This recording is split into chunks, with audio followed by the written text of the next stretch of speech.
वीज बिल वाढणार नाही ते राहू दे, पण आपण जर कचरा वेगळा वर्गीकरण करून नाही ठेवला ना, तर आपल्या सोसायटीमध्ये जी स्पर्धा होणार आहे ना, स्वच्छता स्पर्धा, त्यात आपण हारू. तुला चालेल?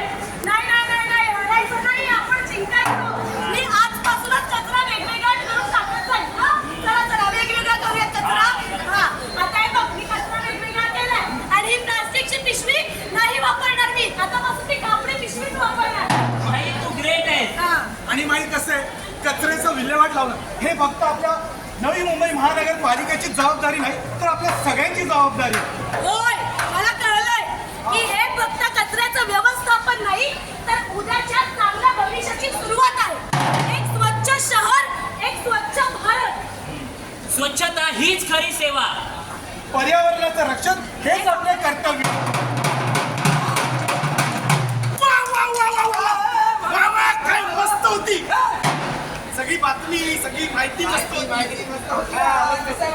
गावावरून आलेल्या मामीला सुद्धा कळलं स्वच्छतेचं महत्व. आणि आता आपली नवी मुंबई नुसती स्वच्छ नाही, तर सुपर स्वच्छ लीग मध्ये गेले, सुपर स्वच्छ झालेले. पण आपले सुपर स्वच्छ लीगचं स्थान जे आपलं आहे नवी मुंबईचं, ते टिकवणं बाबा सगळ्यांच्या नागरिकांच्या हातात आहे. कळलं? आणि मित्रांनो, नवी मुंबई महानगरपालिकेने आपल्याकडे एक पाऊल टाकलंय. अगदी बरोबर. त्याला तुम्ही सगळ्या नागरिकांनी साथही दिली. आता आपली नवी मुंबई महानगरपालिका स्वच्छ आणि निरोगी ठेवायची असेल, तर आपल्या सगळ्यांनी साथ द्यायची पाहिजे.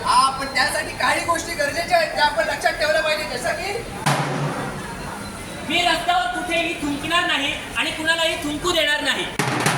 मी इतरत्र कुठेही कचरा टाकणार नाही आणि कुणालाही टाकू देणार नाही. मी प्लॅस्टिकच्या पिशवीचा वापर करणार नाही, त्या बदल्यात कापडी पिशवीचा वापर करेन. मी ओला कचरा, सुका कचरा, घरगुती घातक कचरा हा वेगवेगळा करेन.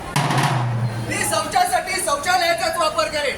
कळलं मामा? या सगळ्या गोष्टी आपल्या लक्षात ठेवणं फार गरजेचं आहे. पण हे कधी होणार? कधी? जेव्हा आपण आपले विचार बदलू. हो, बरोबर. कारण विचार बदलला की माणूस बदलतो, माणूस बदलला की समाज बदलतो आणि समाज बदलला की देश नक्कीच बदलेल. आणि कोणाचं पण म्हणू, जिंदा है जिंदगी की जीत पाएगी, अगर कहीं ये स्वर्ग उतारला जमीन पर, अगर कहीं ये स्वर्ग उतारला जमीन पर.